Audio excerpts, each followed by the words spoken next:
যে কোনো যাতে আমাৰ বড়োলেণ্ড এৰিয়াত অসমীয়া ভাষাক নিলিখে।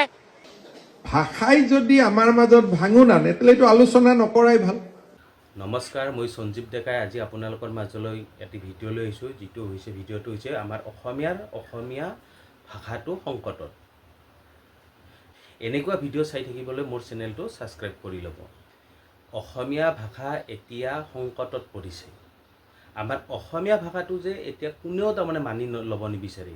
যিমানবিলাক জনজাতীয় মানুহ আছে আমাৰ অসমীয়া ভাষাটো মানি ল'ব কোনেও নিবিচাৰে। বড়োলেণ্ডত মুচি দিয়া হ'ল অসমীয়া ভাষা। দোকান পাহাৰ অফিচ কাছাৰী যত যিমান অসমীয়া ভাষাত লিখা চাইনবোৰ্ড আছিলে এইবিলাক কমপ্লিট মুচি দিয়া হ'ল। বড়োলেণ্ডত দলীয় সংগঠনবিলাকে এই বিষয়ে কি কয় আপোনালোকে ভিডিঅ'টো চাওক। আজি আমি যিমানখিনি বড়োলেণ্ড এৰিয়াত মানে দোকান পোহৰবিলাকত অসমীয়া ভাষাত লিখা আছে আমি মুচিছোঁ আৰু আমি অনুৰোধ কৰিছোঁ যে আমাৰ যিখিনি দল সংগঠন আছে তেওঁলোকেও যাতে এইটো দৃষ্টিভংগী ৰাখে যে কোনো যাতে আমাৰ বড়োলেণ্ড এৰিয়াত অসমীয়া ভাষাক নিলিখে আৰু নকয়। তাৰ কাৰণে অনুৰোধ কৰিছোঁ। ক'বও নালাগে, কাৰণ কিয় ক'ম? যদি আমাৰ ভাষাক নকয় আমিও নকওঁ। গতিকে ভাষা এই চিডুল পোৱা এটা ভাষাক যে লোকক ৰখাটো এটা মানে বহিৰাগত ভাষা ইংলিছ বা হিন্দী তাতকৈ যদি আমাৰ নিজৰ জাতীয় বা খিলঞ্জীয়াৰ যি ভাষাটো লঘুত থকাটো কি মানে অপৰাধ হ'ল? কি অপৰাধ হ'ল? অপৰাধটো নহয়। জাতি ভাল পাব, বড়োসকলে ভাল পাব, অসমীয়া ভাষা লঘুত থকাটো বিচাৰে। গতিকে আমি একদম আমি খুব হৃদয়ত দুখ পাইছোঁ।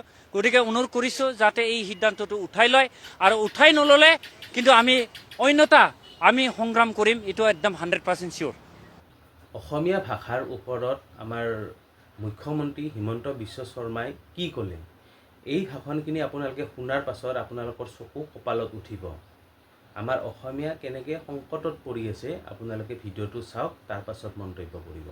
ক'বৰ কাৰণে খুব ভাল যে অসমীয়া ভাষা ৰাজ্য ভাষা কৰি দিয়ক, প্ৰত্যেকটো পদে পদে অসমীয়া ভাষা কৰি দিয়ক। লগে লগে মোৰ কেবিনেটতে বড়ো মানুহখিনিয়ে কয়, দাদা আমি কিন্তু আমাক বাহিৰত ৰাখিব। কাৰ্বি মানুহ এখনি কয় আমাক বাহিৰত ৰাখিব। আৰু যেতিয়াই অসমীয়া ভাষাটোৰ কথা কয় আমাৰ বাকী জনজাতীয় মানুহখিনিৰ মনটো সৰু হৈ যায়। তেওঁলোকে আমাক ভাষাটো জাপিয়ে দিব নেকি হিমন্ত বিশ্ব শৰ্মাই এতিয়া। কিন্তু আদাৰৱাইজ তেওঁলোক আমাৰ আমি অসমীয়া।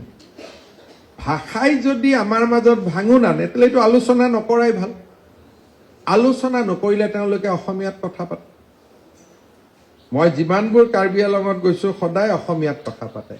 সেইবাৰে কাৰ্বি ভাষাত কথা পাতিছে যেতিয়া আমি এটা অৰ্ডাৰ দিলোঁ যে অসমীয়াটো চৰকাৰী কাম কাজত ব্যৱহাৰ কৰিব লাগিব। তেতিয়া তেওঁলোকে সেইবাৰ কাৰ্বি ভাষাত কথা পাতিছে।